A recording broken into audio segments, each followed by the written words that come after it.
Hello knitters, Barbara Benson here. I'm an independent knitwear designer who also likes to make videos on my YouTube channel here, Watch Barbara Knit.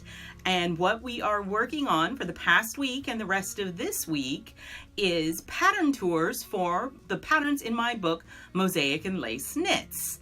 Now, what a pattern tour is me showing off the pattern and walking through it because I decided, I put up as many still photographs as I can, but sometimes nothing makes up for seeing it in action. And then what Mosaic and Lace Knits is my new book. And what it is based around the technique that I have been developing where I take slip stitch color work, and it's also called mosaic color work, and combine it with lace techniques. Now, when I say slip stitch, so there's slip stitch color work and then there's mosaic color work. All mosaic color work is slip stitch color work, but not all slip stitch color work is mosaic color work. It's a little confusing. I do a little bit of both. And in the mosaic lace, and a lot of the patterns in the book, the lace and the slip stitch color work actually interact.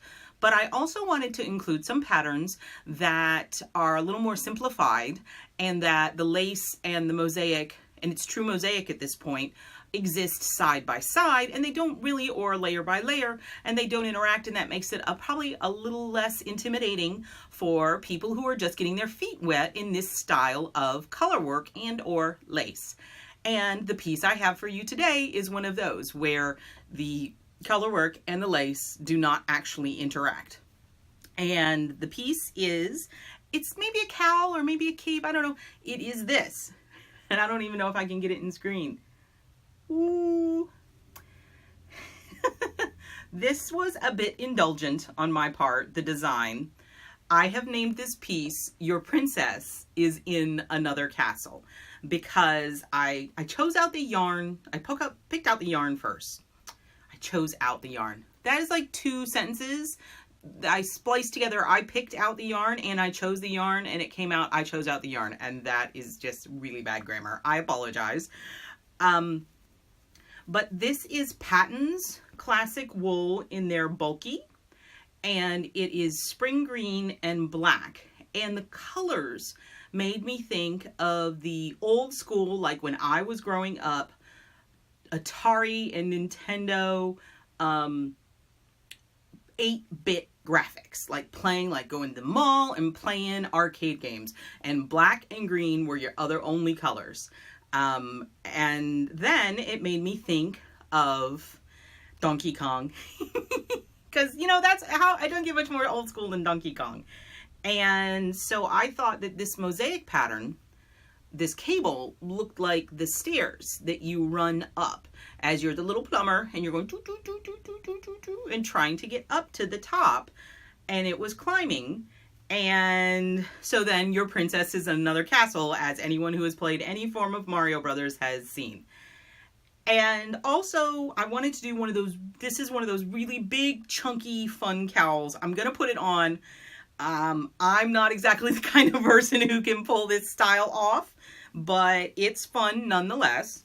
If you have a younger, more stylish knitter on, or person to wear it. So it is this huge, bulky, look at that. It's not, it just sits, see? And it collapses down, and that is the lace. So if this was just straight mosaic, it probably would, look what it's doing to my hair. It probably wouldn't collapse down because it would be a lot denser, but bringing the lace into it is what gives it some fold and some looseness, and it allows it to collapse around. Now I can fuss with it. There we go. I think it's fun. You could definitely do it in other colors if you choose. And that's another thing I want to talk about. When I held it up, let me take it off. And you notice it is big enough that I didn't have to take off my glasses. You can see it tapers, and some people have been like, it looks like a skirt. And you know what? if you're small enough to wear this as a skirt, you go for it. I think it would make an adorable skirt. It would not fit as a skirt or top on me, but some people it might. The top tapers.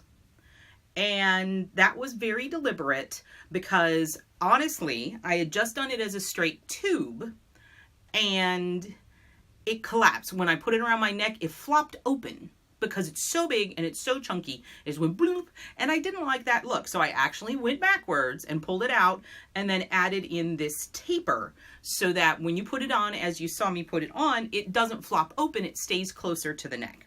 And me talking about it, it starts with, there you go. See how much lace there is? Here. I know you couldn't really see it. So that, and then here is the stair step pattern or ladder pattern or whatever you want to call it. You're climbing a Donkey Kong. See, now that I've explained it, see, it doesn't fall out, because if you see how big around this is, when this was that big around, it just went like, it was like this, and I didn't like that. So here we go. So this is a fun, super chunky cowl. And honestly, if you didn't want it this chunky, you could probably knit it in a smaller gauge and it would still be super fun. This is called Your Princess is in Another Castle, and it's in my book, Mosaic and Lace Knits. Hope you check it out. Check in the description below for all the links that you need. If you like this video, please give it a thumbs up. Click that like button. And if you would like to be notified whenever I upload a new video, please subscribe to my channel and select notifications. I'm going to do your classic. There you go, so you can see the whole thing. Thank you so much.